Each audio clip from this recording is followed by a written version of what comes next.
opportunity to have a conversation together about uh, this piece and why do this piece, how do this piece, where does this piece sit within a larger framework of the history that it talks about, and then the community that it hopes to be embedded in.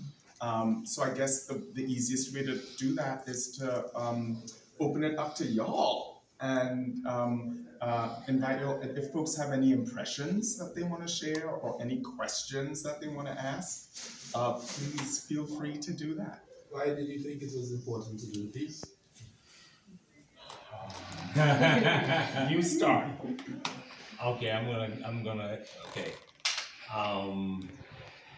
It was important for us to do the piece because we, two men in dance and theater, were missing mentorship from a generation of Black male dancers who died of AIDS in the early years of the epidemic.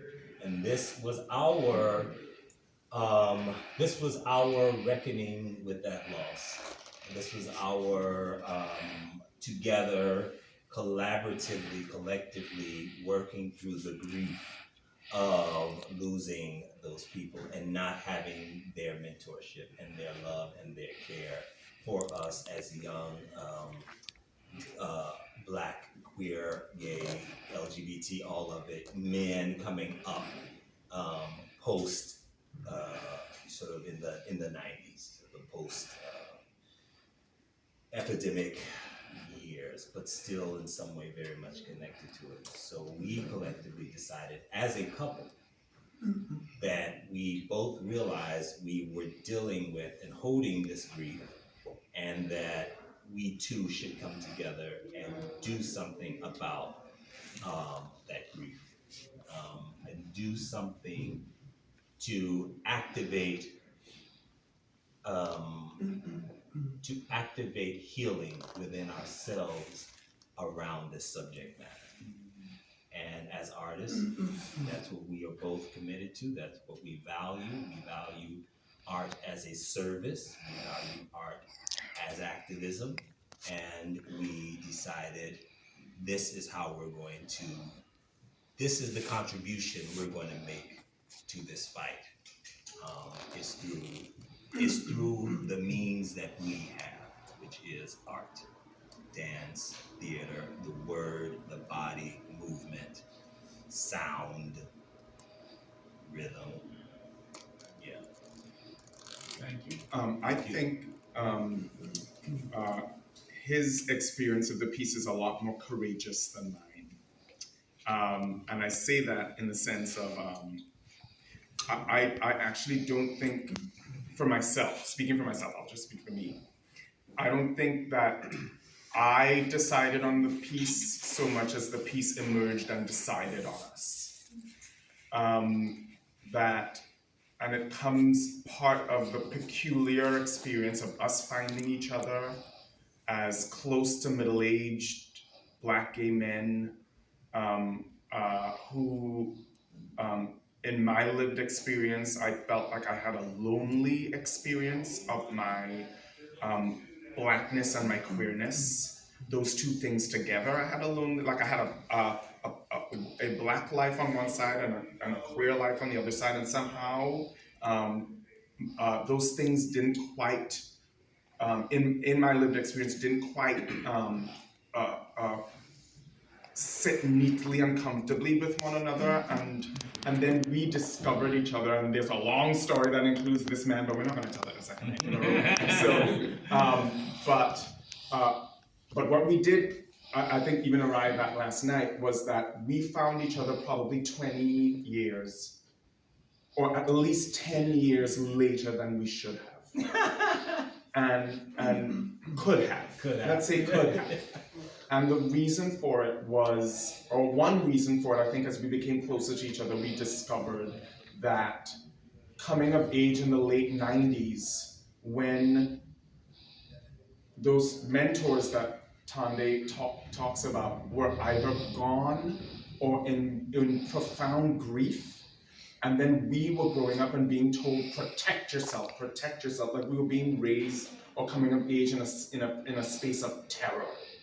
That there was a kind of intimacy of relationship that I suppose, that I guess, right, would have existed before the pandemic happened, that I didn't know I was missing, but I knew something was missing.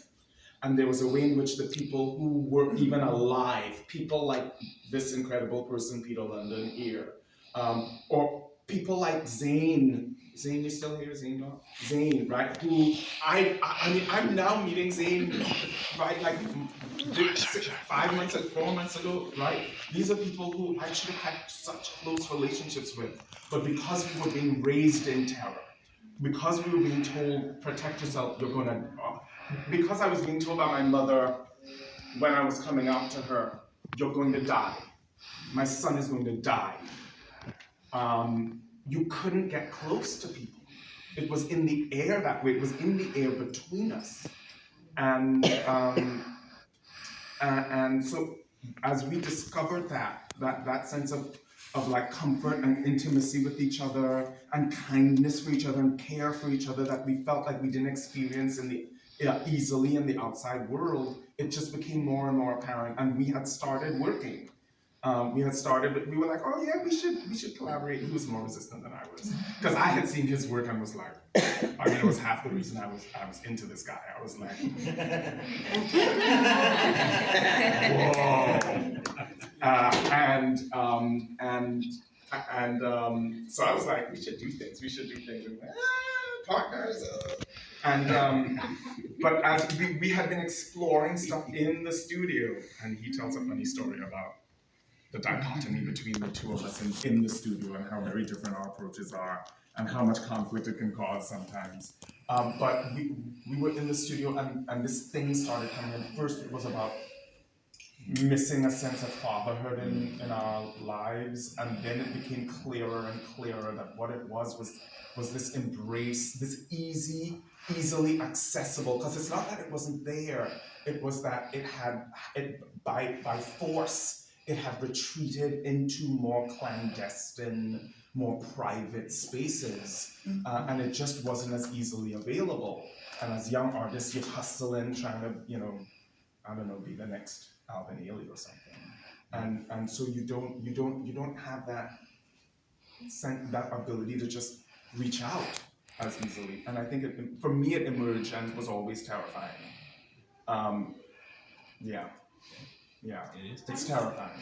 I just want to thank you guys for these incredible performances and the work and the fact that since we started down this road, it's been I think I've got to list all the things that happened between your lives and our life and my life and the life of this space. The pandemic is just one small aspect of it. There was death. There was a lot of things happened, and it's just kind of everybody a miracle that we're all here tonight and that this piece happened and that it came to fruition. Luckily, we had support from Independence Blue Cross and also the National Endowment of the Arts came through, and a smaller grant from the Dolfinger. And so we have to honor that. And I'd love to hear something that you could talk to us about in terms of some of the spiritual aspects of the piece, in terms of the rituals that you did and the paint and would you talk to everybody about the cloths and just reveal some of that for us before we all go. Okay.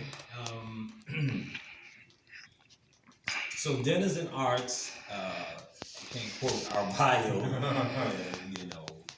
specifically, but basically we work from as we say, an African diasporic spiritual cultural lens or perspective.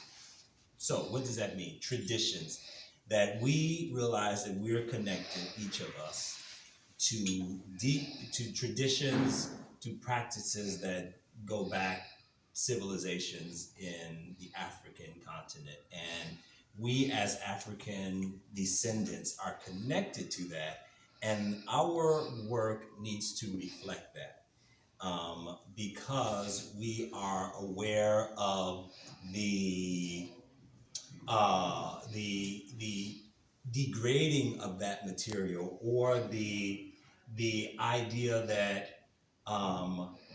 African culture is secondary, third to these Europeanist values and practices. So we as a couple decided that, well, if we're going to be honest to who we are, if Jude is going to be honest to his life as a Trinidadian, then he's got to look at Mas, he's got to look at Juve, and these are practices and these are traditions that are deeply steeped in Trinidadian culture. My life as a spiritual, cultural worker, as an initiated priest and Vodun, African Vodun, means that I have an obligation, not just an interest, but I have an obligation to do and to honor the traditions. Even if I'm an artist, there is still this obligation that I have to honor that which has been given to me, that I have to put forth, and I have to do something with that which I have endowed, that I've inherited. So things like painting oneself white, you see that in the Congo tradition, you see that in Ghanaian Vodun traditions, you see that in Yoruba cultures, right? This idea that white is about purification, white is about neutralizing, right? And so to go from the first section, which is the dark, right, which is connected to The Trinidadian jab carnival character, right, that comes out in Juve celebration, which is what opens the carnival in Trinidad, early Monday morning in the dark hours, and it's this notion of all of these forces that have been oppressed through the year, right, in society, get to come out and open up. Yeah. Right, and so in Brazil, we know that the presence of Yoruba culture there is also very much a reality. And so this intersection of art and spirituality for me has always been interesting. And I'm very much concerned with the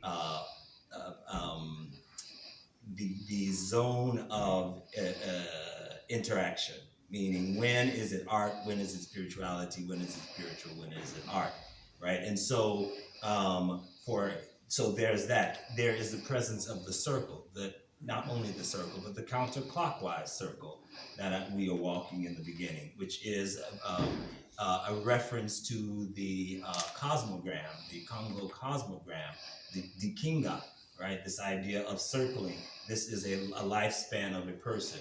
So these symbolic actions that are present in the piece are abstracted, yes, but they are still very much, it's like citing. It's a citing of references. So it's not just to abstract it and take it out and then use it how I want, but it is to cite this reference for the, as we might say, for the ashe, the power that is within it, that even out of context, it is still steeped in its power. You cannot remove its power of it, right? So you have the counterclockwise circle. You have the music, the rhythm, the voice that is coming forth, right, with the drum. Alex opens us, right, with the drum. The sound, the universe, the Big Bang, like these universal principles that African cultures have cultivated for years and are are deep within the cultural consciousness of the people.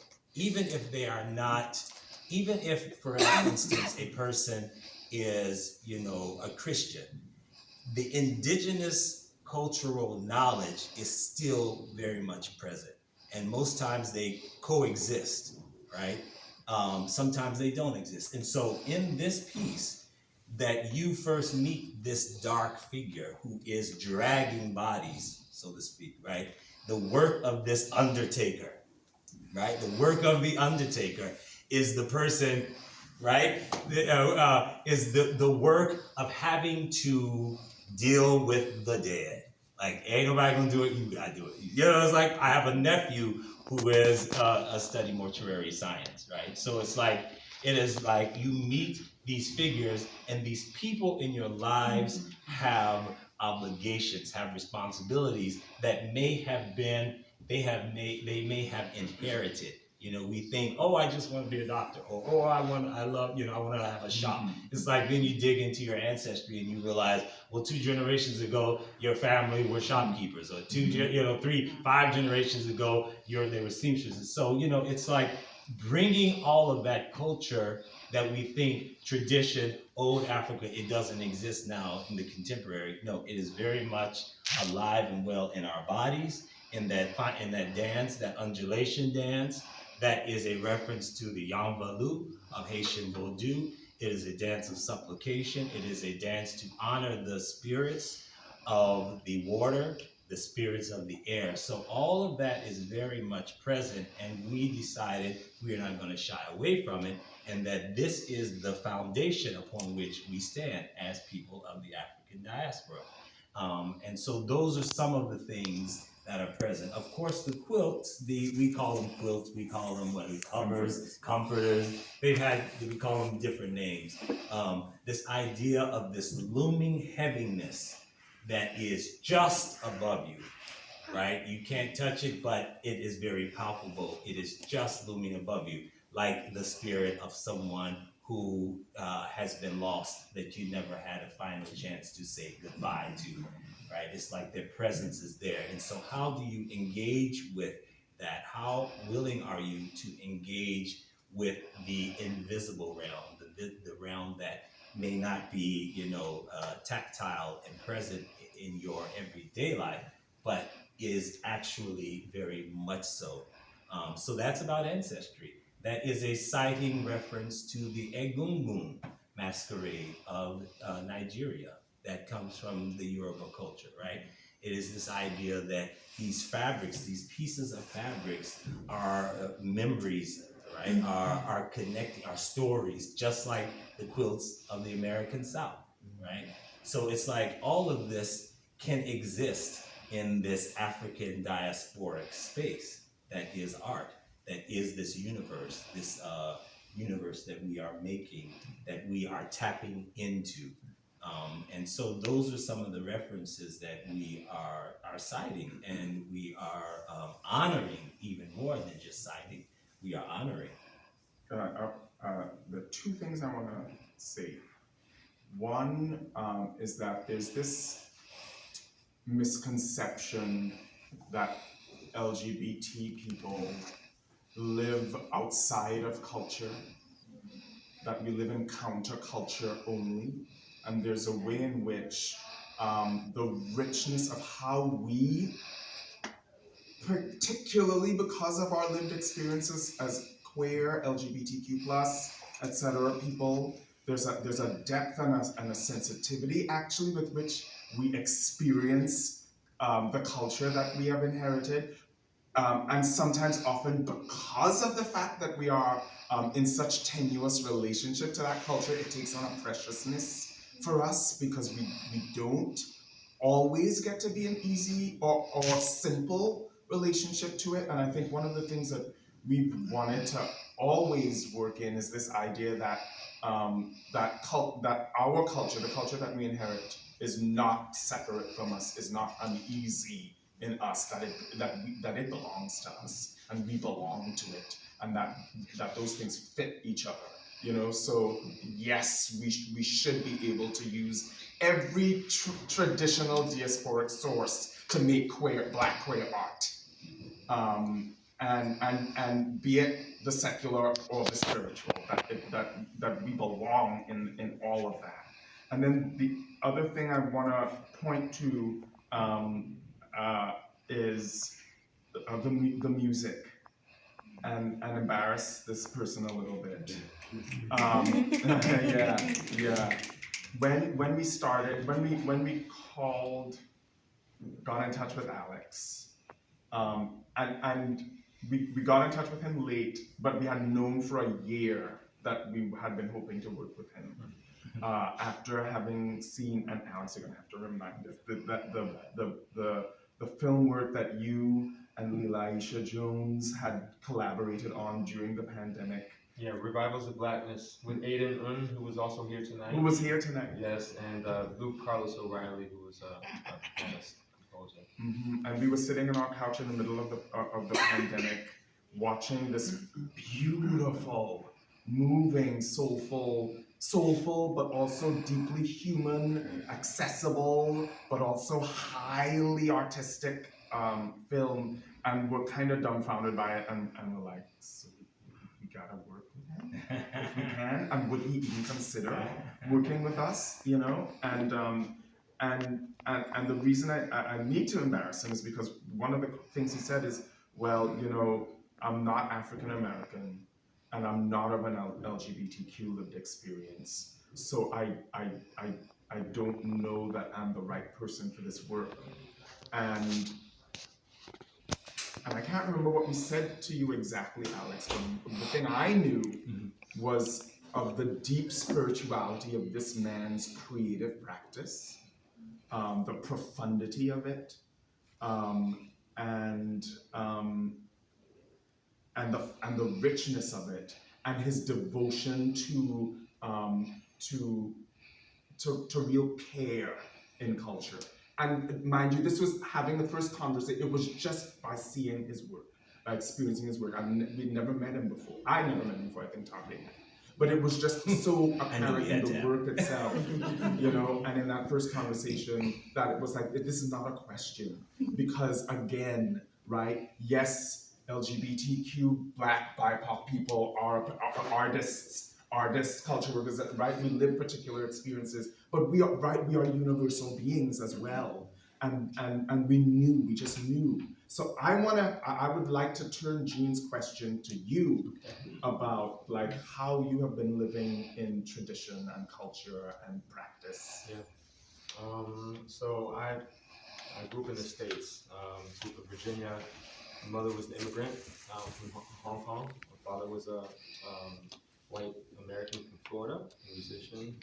And when I was a teenager, I fell deeply in love with Brazilian and Afro-Brazilian music and culture.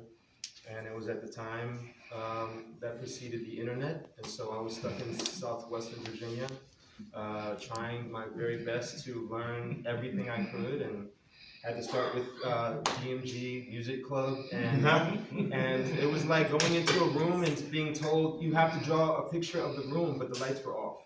And I had to, one step at a time, one wall at a time, start to construct my understanding and start to illuminate my imagination around what this was that was just so profoundly affecting me as a young person, as a young musician. And over time, that journey has become a deep commitment to not only Afro-Brazilian culture, but also kind of the broader elements of African diaspora.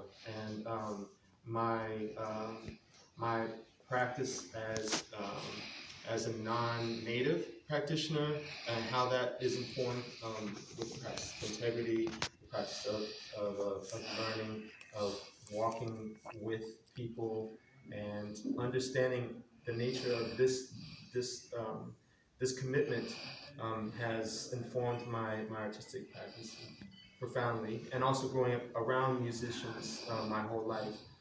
That was also an important aspect. I have had the privilege of working with dance as an accompanist for over 20 years. I work as an arts educator, so my world around this, my care and world around not just performing, but also sharing, using my own positionality to open doors and open opportunities for those who have fed me, who have provided for me. All of that is that important exchange, and being here in Philadelphia has been a very important part of that history. So I, when we hit the ground running about 3 weeks ago, I just got back from Cabo Verde at the end of August, and I came to rehearsal and watched the rehearsal, and then the music was done in about 2 weeks. But we have a common language. I knew right away when I was offered this prompt, this prompt, this prompt. Boom, I could go right with it, and they were open to it. And it was very much an emergent process. Was not prescriptive. There was just an openness about it, and I think our combined imaginations really just fed off of each other. And I mean, it's continuing to evolve. Even from 2 nights ago, things have happened that didn't happen 2 nights ago in the program. And so I love that. I love being able to embrace being grounded in tradition, being grounded in information, and also having the freedom to improvise, which is also a very important aspect of African, diasporic culture and the sensibilities in the music, and being able to have that space, that exchange with Tande, that exchange with Jude, the ability to be in conversation feeds me, and it inspires me, and it prompts me to go deeper. Um, this program has been very expansive for me. It's one of the first times I'm using the technology that I'm using. It's the first time I've written a song in English. It's the first time I've sung in English. And my dear friend here, this is Patricio Acevedo, my brother, and we've worked together for 20 years, and he's seen my journey, and I know he's laughing. He's surprised. And yeah, I mean, I haven't even shared with my parents, so it's very much been a journey for me, not just a job, not just a gig, but this has been very much a relationship that's quickly evolved into a brotherhood, and something that I hope is not finished today, but was just really just the stepping stone. So, thank you for the opportunity to share some of Let me tell you something about my personal view that it was all these are elements that you were talking about, and you got in some way to make it a universal aspect, because I just felt touched by every single moment that it was there, the energy. I mean, you took me out, and that was a special thing that to me. I sat right there for a reason, because how many times you have sit in the stage. So I thought something could happen there. so and when you took me there, I just felt that an amazing energy, and I follow the energy and the flow, and that makes me felt connected to all what you just have talked. Because, and you said that, we are, at the end, we are a universal beings. And the time, to me, this is what I thought about the walking. For me, it was a time machine of times, of generations and people and love and memories. Remember me, remember him. So that's what is my appreciation of this place. It's really beautiful. Really. Yeah, can we open it up? Um, Yes. I'm really fascinated with a couple of the moves. The one most fascinating was when you and Jude were side by side with the cape around you. I thought that was just unbelievable, because I didn't even discover you until you came closer to the edge. It just looked like Jude was going around in circles. But then when I saw both of you, so I would like to know, how did you come about that move? And the other thing is the energy in all of this. The gentleman talks about it here. The energy that you exuberated, this evening. How did you come about it? Because the three of you were so coordinated in energy wise, that impact on us. Yeah. And I just wondered, you know. I mean, I had a long trip coming here. And to get here and get energized, I want to thank all three of you for that. You know, I will sleep well tonight. Well, so as we, this piece has had many iterations since 2017, right? 2017, and some of them were me doing, solo sketches a little bit in different places, and but the very first one. So we had two firsts. We had one first that was done for the purpose, which was this dance festival in Providence, Rhode Island, where we were living. And that one, that was the second first. That was the second first. So the first was when we came to New York to show a little section of it. We really didn't know what we were doing. We knew we were painting each other and some stuff. Any case. There was no paint the first time. But the second time we did it is when a lot of the sort of choreography kind of emerged. And that was one, okay, so this was a moment where it's like, in the piece, it's like, this is how I interpret it. We really needed each other at that point, because it was always, kind of long piece. And so that moment of coming hand in hand and doing that circle was really like, I got you, you got me, let's do this thing. Let's do this thing to do that, like, to generate the energy, to sort of re-energize ourselves for the next part of it. Were you holding on to each other? Yeah. Okay. Right. Because it flowed so beautifully. Yeah. And it's like one person would appear and disappear, then the next person would appear, but you were flowing. And so I just thought, wow. And the person, Kyle, who's our scenic and costume designer, they're not here tonight, but they did all the quilt, the comforter work, the knotting and everything. And they did this amazing sort of knotting work on that particular quilt. And so we were like, well, what are we going to do with this one? In a way, and because we were like, well, we want to show this one a little bit. So we like, because we had forgotten, we basically forgot about that circle part. And then we kind of like, oh no, we can do it, use this circle again to sort of like re-energize ourselves, because I needed it going into this white section.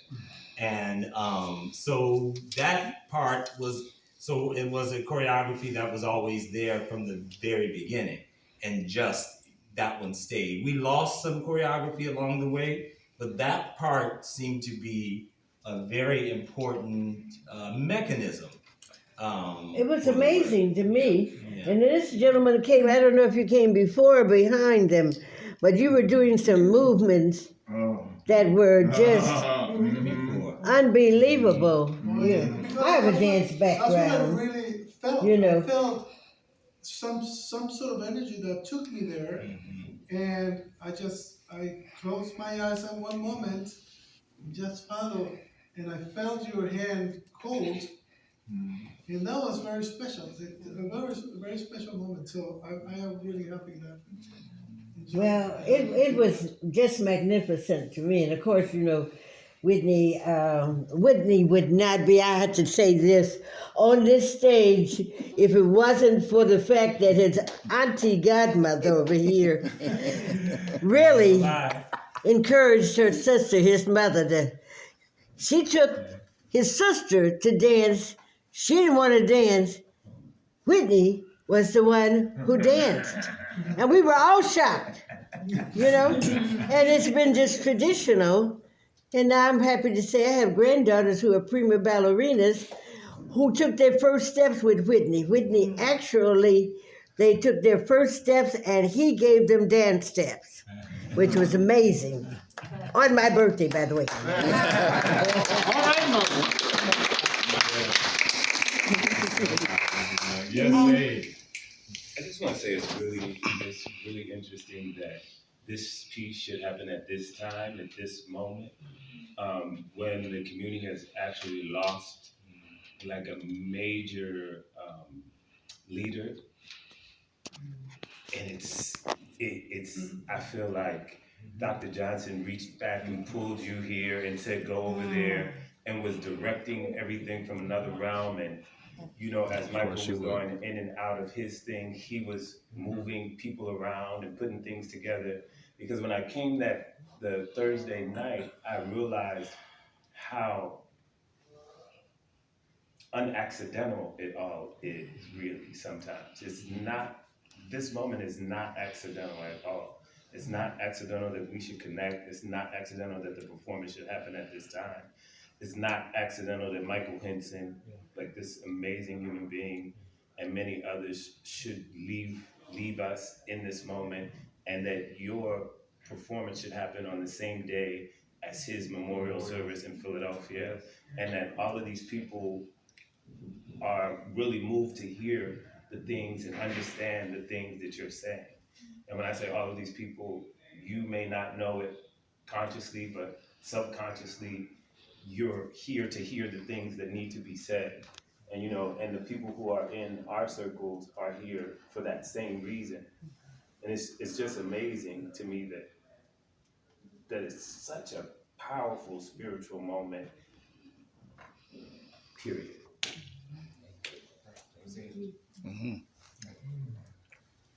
We are at time, but can we, I just want to say something. As production manager on this show and the new programming and marketing manager at Performance Garage, this has been such an amazing opportunity to support this work. My uncle passed away of AIDS in 2006, and I helped to take care of him, and he was my favorite uncle. And I've been trying to find a way to connect with him and with other ancestors that have passed on. And my friendship with Yatande and my budding friendship with Jude has helped me kind of find a way to personally address and merge, these things that I'm dealing with my work. And so also, I just want to say every night has been completely different. It's been a different experience, and even tonight, like you all said the names. That was never like we wanted people to say remember, and I'm out here still taking tickets at 8:30, and I'm hearing you all saying the names, and there was like even from outside there was this energy, and I was like, they saying the names of the people. Like it was every night has been different, and every audience has been different. And the work has touched people in so many different ways, and it is very universal, and it is very timely. And I think with us dealing with and living in this pandemic, we've all lost and we've all experienced such loss. And I think we've all had the opportunity to reassess what's important and for us to live from a very authentic place. And I feel like, being a part of this work has been very honoring, and I really appreciate it. And I'm gonna say that we'll have one final word, and then we have to go home. But we also want to continue this conversation and want you all to continue to take these conversations into your communities, and for us to, this is really just the start of something and not the end of it. So I want to, whoever wants to say something else, we want to give space for that, but we do need to go home soon. Yes. It's interesting, as you just explained that was not planned. Um, I've been in the art world for a long time, knowing that it changes by the day. And the energy, as it's been said, the energy in this room made that happen.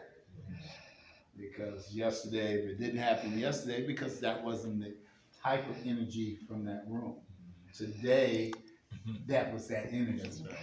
It was like all of a sudden, it seemed like you was asking, and then they got it and they caught on to it. And it may be a surprise. I've been in situations where I've seen people actually want them to say something and they don't say nothing. And then improvise.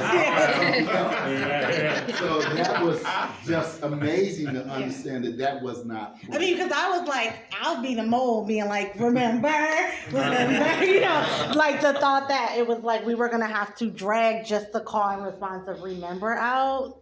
And like, I'm like, well, if I have to sit in the front, like if I have to dance, if I have to, and the fact that authentically, as we went on this journey, it just unfolded. And that was what we always intended, was for us to break that line between performer and audience and really just cultivate that community. So that to me was just like, I was like standing out here like, I can't believe that's happening right now. Like, and that wasn't necessarily the intent, but to see, like Alex says, for things to just take a life of their own. And I think I kept saying, we're gonna be okay because we are cultivating the energy, and what's naturally supposed to progress is gonna happen. So that was like such a great moment for me to hear. Like, I was like, we weren't asking them to say their names, but that's powerful. Like, and I could like vibrated from outside of the theater to the front desk for me, and that was like, it was like, well, that's why we've been working for 12 hours every day for that one moment, you know. And that is how art transforms, you know. And it's like, well, why are we doing all of this to do it one day? I remember being little in rehearsal, like, so we do it and then we go home and that's it. Like, we do it 2 days and then that's it. And we've been working for a year on this and then that's it. Like, I did not understand it, but it's like, we do it for those moments and those transformational moments that, like, I've seen work that's never left me. And if I go back to it now versus 20 years ago, I see something different. I get something different. And that's what this work, that was the goal of this work. And obviously the fact that you all are here with us at almost 10 o'clock at night and that you all were saying the names, and that really means that we've got it right, you know. So I think all of us will remember this for a long time and for the rest of our lives. I want to thank you all for being here. I wanted to mention before we do so, say goodbye tonight, that Jude wrote that libretto, and it was, and I had the opportunity to hear it every night, and it got more and more rich in your speaking of it each night, and it's exquisitely poetic and moving. I don't know that everybody knew that it was original writing that came from Jude. Thank you all for coming, and thank you all for being here.